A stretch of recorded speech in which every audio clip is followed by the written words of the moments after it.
Hello friends, welcome to my channel super multibaggers. दोस्तों, एक stock के बारे में पहले भी एक वीडियो बनाया था। इस कंपनी में आज क्वार्टर 4 के नंबर्स आए हैं और नंबर्स में हमने एक अजीब सी चीज़ देखी है। इस कंपनी में जो लॉस आया है वो 5,000 करोड़ के आसपास का लॉस इस कंपनी ने दिखाया है और इस कंपनी का जो शेयर है वो करीब 12% के आसपास की ग्रोथ उसने एक दिन के अंदर 12% का जंप दिखाया इसने। मार्केट लीडर कंपनी है ये और इस कंपनी से देखिए पिछले 6 महीने में बहुत सारी बातें हुई हैं, बहुत सारी उम्मीदें भी लगाई जा रही थी और सारी चीज़ों के बाद ये वो क्वार्टर था जिस पे सब लोगों का ध्यान था।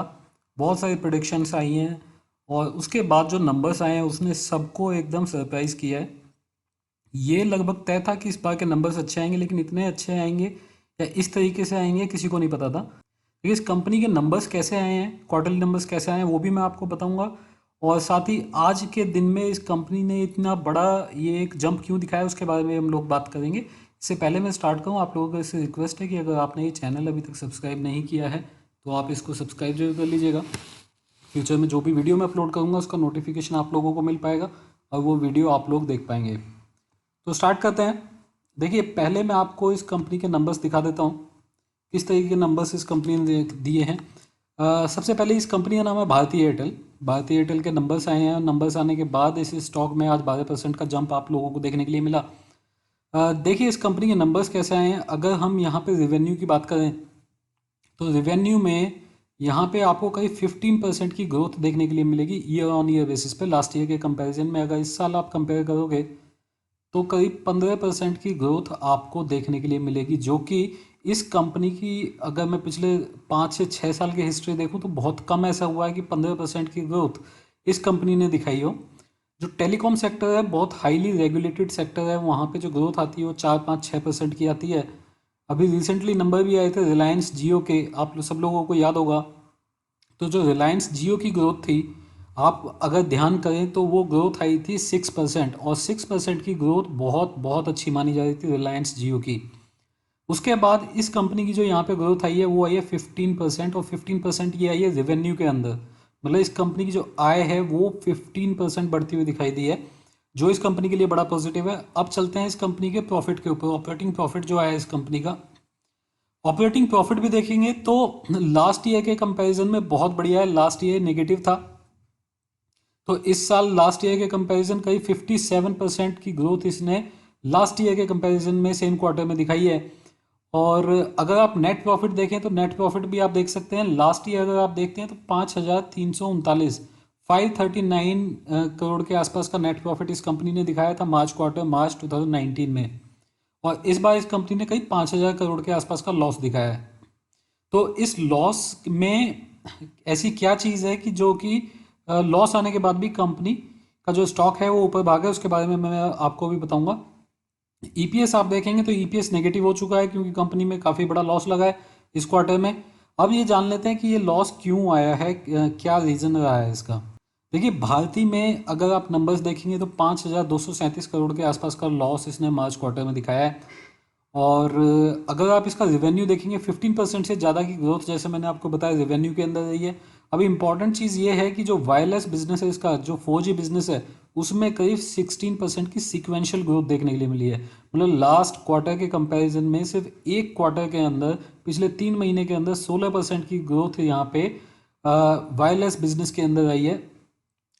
और इसकी जो वजह है वो भी शायद आप लोगों को पता होगी कि मार्च के एंड में, मार्च का जो महीना था उसमें आप लोगों को पता होगा कि काफ़ी टाइम सिचुएशन ऐसी थी कि कुछ लोगों को घर पे रहना रहा था और उसके चलते इंटरनेट का यूज़ काफ़ी हुआ था, फ़ोन इंटरनेट का यूज़ काफ़ी हुआ था, जिसकी वजह से ये आया। अगर हम इस चीज़ को पकड़ के चलें तो ये वाला जो क्वार्टर है जिसमें आपका 80% टाइम, 80 to 90% टाइम लॉकडाउन में जा रहा है, तो इस बार के जो नंबर्स हैं वो और भी अच्छे आएंगे, ऐसी उम्मीदें लगाई जा रही हैं। ये तो मैंने बताया आपको वायरलेस बिजनेस की ग्रोथ के बारे में आपको बताया। दूसरा देखिए, जो ARPU है, मतलब एवरेज रेवेन्यू पर यूनिट या पर यूज़र आप ले सकते हैं, उसमें बहुत बड़ी ग्रोथ देखने के लिए मिली है। वहाँ पे 14% की ग्रोथ आपको देखने के लिए मिली है। ARPU में इतनी बड़ी ग्रोथ कैसे हो गई, इसके दो रीज़न है। देखिए, एक तो सबसे पहले जो प्राइस है, आपको पता होगा कि जो इंटरनेट यूसेज का जो प्राइस था वो अभी हमने लास्ट क्वार्टर में बढ़ते हुए देखा था, कुछ परसेंटेज उसको बढ़ाया गया था, जिसकी वजह से इस कंपनी को बेनिफिट मिला है। साथ ही जो नंबर ऑफ आवर्स हैं, या हम ये बोलेंगे जो टाइम लोग स्पेंड करते हैं इंटरनेट के ऊपर 4G के ऊपर, वो बढ़ता हुआ दिखाई दिया है, जिसकी वजह से यहाँ पे ARPU में बहुत बड़ी ग्रोथ देखने के लिए मिली है, करीब 14%। इसके अलावा एक बहुत इंपॉर्टेंट चीज़ मैंने अपने पिछले वीडियो में भी बताया था जब मैं भारती के बारे में बता रहा था आपको, कि जो वोडाफोन के कस्टमर होंगे वो इस कंपनी को मिलते हुए दिखेंगे अगर वोडाफोन में कुछ भी बुरी न्यूज़ या कुछ ख़राब न्यूज़ आती है तो। ऐसा ही हुआ है, बहुत बड़ा एक सब्सक्राइबर बेस, बहुत सारे नए यूज़र इस कंपनी को मिलते हुए दिखाई दिए, वहाँ पे भी बहुत बड़ी ग्रोथ आई है, जिसकी वजह से आपने रेवेन्यू के अंदर इतना बड़ा जंप देखा। देखिए रेवेन्यू के ऊपर मैं स्ट्रेस इसलिए कर रहा हूँ क्योंकि अगर रेवेन्यू में इस तरीके की ग्रोथ आती है तो वो परमानेंट होती है, मतलब वो शॉर्ट टर्म नहीं होती, वो परमानेंट टाइप की होती है और वो हमेशा चलती है। अब देखते हैं एक्सेप्शनल आइटम क्या ऐसा आ गया। देखिए आप सब लोगों को पता होगा सुप्रीम कोर्ट का एक ऑर्डर आया था लास्ट क्वार्टर में, जिसमें कि बोला गया था कि जो स्पेक्ट्रम चार्जेस हैं उसको आप नई तरीके से असेस करोगे, और जितनी भी टेलीकॉम कंपनीज हैं उनके ऊपर कुछ अमाउंट पेबल निकाला था सुप्रीम कोर्ट ने। बहुत बड़ा अमाउंट वोडाफोन के ऊपर गया था और काफ़ी अमाउंट एयरटेल के ऊपर भी आया था, उसकी इन्होंने वन टाइम पेमेंट कर दी थी। तो ये इंपॉर्टेंट चीज़ है कि उसकी वन टाइम पेमेंट करके इस कंपनी ने वो जो लाइबिलिटी थी उसको फिनिश कर दिया, ख़त्म कर दिया उसको। जब लाइबिलिटी वहाँ से ख़त्म हो गई तो ये कॉस्ट आपकी दोबारा नहीं आएगी। अब मैं आपको इसके नंबर्स दिखाता हूँ। ये 7,000 करोड़ के आसपास का अमाउंट था। देखिए 7,000 करोड़ अगर आप इस कंपनी के 5,000 करोड़ के लॉस में से घटा देते हैं तो आपको प्रॉफिट दिखाई देता है करीब 2,000 करोड़ के आसपास का।